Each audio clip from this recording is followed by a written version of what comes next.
हमने शिमला में देखा कि एक घर गिरने से उसके नीचे वाले सारे घर जो है एक घर की वजह से गिर गए। एक पेड़ गिरने से सारे घर जो हैं उसके नीचे उसके दायरे में, क्यों? क्योंकि उन्होंने ऐसी जगह घर बनाए रखे हुए थे कि जो बिल्कुल एक गली हुई जो मिट्टी थी, जो कच्ची मिट्टी थी, उसके ऊपर मकान बनाए गए थे। जब बारिश में पानी में मिट्टी जो है वो पिघल गई, गल गई, तो वो सारे का सारा जो है गांव, सारा मोहल्ला जो वो बह गया। हम अपने यहाँ देख सकते हैं चंबा के आसपास, आप देखिए, हम सुल्तानपुर कॉलेज का एरिया देखें तो खजियार से जो नाला आता है, जहाँ पे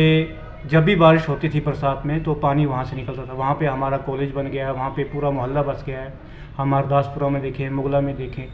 तो ये सरकार की जिम्मेवारी है कि वो लोगों के जीवन को ध्यान में रखते हुए जो है उनको घर बनाने, जब वो घर बनाने लगते हैं तो उनको दिशा निर्देश दिए जाएँ कि कौन सा एरिया जो है वो डेंजर जोन में आता है, कौन सा सेफ़ जोन में आता है, और घर कैसे बनाए जाएँ इस पहाड़ी एरिया में, कितनी मंजिल का घर हो, कौन सी जगह जो है वो उसकी टेस्टिंग की कोई व्यवस्था हो कि आप हार्ड रॉक पे घर बना रहे हो या लूज लैंड पे घर बना रहे हो। हम तो इसी चीज़ को लेकर के हम पूरा एक्शनेट की तरफ से एक कैंपेन चलाने जा रहे हैं पूरे देश में और हिमाचल में और चंबा में भी, ताकि हम लोगों को ये समझाएं कि जलवायु परिवर्तन क्या है और कैसे हो रहा है, और हमें सरकार के साथ मिलकर के कैसी नीतियों का जो है आगे के लिए प्लान करना चाहिए, जिससे कि हिमाचल की जनता, हमारे प्रदेश की जनता, हमारे शहर की गाँव के लोग जो हैं वो कम से कम नुकसान उठाएं। सबको नमस्कार, मैं हसनुद्दीन, अध्यक्ष गुज्जर किसान सभा चंबा और कोऑर्डिनेटर एक्शनेट एसोसिएशन चंबा। आजकल जैसा हम देख रहे हैं पिछले कई सालों से कि मौसम में अचानक जो है वो बदलाव हमें देखने को मिलता है। जब बारिश का सीज़न होता है तब सूखा देखने को मिलता है, और जब गर्मी आने का मौसम होता है तब जो है अचानक से जो है ठंड बढ़ जाती है। ये सारा जो परिवर्तन देखने को मिल रहा है, इसको हम अगर साधारण शब्दों में कहें तो जलवायु परिवर्तन का प्रभाव जो है वो हमारे जीवन पर निरंतर जो है वो बढ़ता जा रहा है, और बेमौसमी बारिशें हो रही हैं, कई भूस्खलन की समस्या है, बाढ़ की है, अचानक जो है वो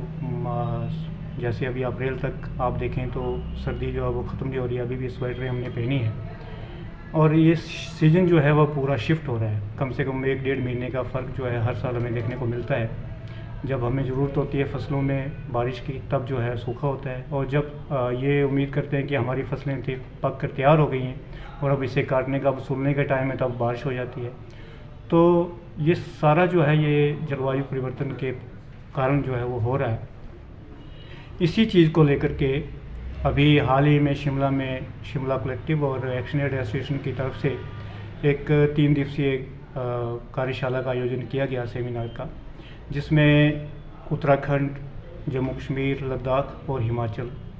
ये जो हिमालयन क्षेत्र की 4 जो राज्य थे उसके पार्टिसिपेंट ने हिस्सा लिया। उसमें बहुत सारे प्रशासनिक अधिकारी, IAS, IPS, बहुत सारे आर्किटेक्ट और जर्नलिस्ट और बहुत सारे समाजसेवी लोगों ने जो है उसमें अपनी अनुभव और अपनी जो बात रखी। वहाँ पे हमें भी जो है हिस्सा लेने की जो है वो हमें मौका मिला। ये चीज़ सामने निकल के आई है कि ये सारा जो जलवायु के साथ जो छेड़छाड़ हमने की है प्रकृति के साथ, उसका नतीजा है। उसमें मुख्य तौर पर जो विकास के नाम पर बड़े बड़े जो है इंडस्ट्रियाँ लग रही हैं, जो पावर हाइड्रो प्रोजेक्ट्स लग रहे हैं, जो बड़े बड़े NH बनाए जा रहे हैं, और ख़ास करके पहाड़ों में जो है इस अवैज्ञानिक तरीके से जो तथाकथित जो विकास की नीति अपनाई जा रही है, उसके कारण जो है हमारा पूरा जलवायु चक्र जो है वो परिवर्तित हो चुका है, और उसका खमियाजा जो है वो आम नागरिक को, आम जनमानस को जो है वो भुगतना पड़ रहा है। अभी 2023 में जो है हिमाचल प्रदेश में इस सदी की सबसे बड़ी त्रासदी जो है हमें देखने को मिली, जिसमें शिमला, कुल्लू, मंडी और कांगड़ा 4 डिस्ट्रिक्ट में सबसे ज़्यादा लोगों को जो है वो प्रभावित होना पड़ा। अचानक से फ्लड आ गया, पानी आ गया, और जो उसमें भी वो लोग जो घुमंतू लोग हैं, जो अपने माल मवेशियों के साथ, अपने परिवार के साथ जो है लगातार घूमते रहते हैं, और जहाँ उनको ठिकाना मिलता है वहाँ वो बैठ जाते हैं, तो उनका सबसे ज़्यादा नुकसान जो है इस जलवायु परिवर्तन के प्रभाव के कारण हुआ है। कांगड़ा में जो है कम से कम 1000 के करीब ऐसे परिवार थे जो हमने वहाँ पे आइडेंटिफाई किए, हम उनसे मिले, जो ब्यास नदी के किनारे बैठे हुए थे। और जब ये फ्लड आया ब्यास नदी में, मंडी से जब पानी बरसा, तो यहाँ से जब बागड़ डैम से पानी को छोड़ा गया, तो उन लोगों को संभलने का और अपने आप को बचाने का जो है वो मौका भी नहीं मिला। उनके बहुत सारे लाइफ स्टॉक, बहुत सारे सामान जो उन्होंने जोड़ रखा था, वो सारा बह गया। और सरकार की ऐसी कोई नीति नहीं है कि जब लोग जो घर बनाने लगते हैं तो उनके ऊपर चेक किया जाए, उनको रोका जाए। हम देखते हैं कि ऐसी ऐसी जगह में गांव बस गए हैं जो नेचुरली जो है पानी का बहाव का जो स्थान था वो रोक लिए लोगों ने। हम अपने यहाँ देख सकते हैं, चंबा के आसपास आप देखिए, हम सुल्तानपुर कॉलेज का एरिया देखें तो खजियार से जो नाला आता है, जहाँ पे जब भी बारिश होती थी बरसात में तो पानी वहाँ से निकलता था, वहाँ पे हमारा कॉलेज बन गया है, वहाँ पे पूरा मोहल्ला बस गया है। हम हरदासपुरा में देखें, मुगला में देखें, तो ये सरकार की जिम्मेवारी है कि वो लोगों के जीवन को ध्यान में रखते हुए जो है उनको घर बनाने, जब वो घर बनाने लगते हैं तो उनको दिशा निर्देश दिए जाएँ कि कौन सा एरिया जो है वो डेंजर जोन में आता है, कौन सा सेफ़ जोन में आता है,